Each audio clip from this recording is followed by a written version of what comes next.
What's going on, everyone? If you've got a winch on your machine and your current winch stopper is looking haggard, just about wore out, or worse yet, not even there, you need to check out the new Tusk 2-piece winch stopper. Now, as far as the install goes, this is going to be nice and easy with the 2-piece design.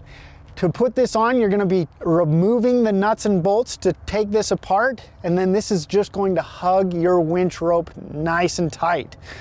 Now, if you do have a winch stopper on your machine, you still may need to take your hook off, but again, this install won't take you long, and it's gonna make sure your fairlead and winch hook are nice and undamaged when you're using that winch. To get yours, go to RockyMountainATVMC.com or click on the link below. But as always, if you're looking for your place to get ready, Rocky Mountain's the place to be. I'm Trent, and thanks so much for watching.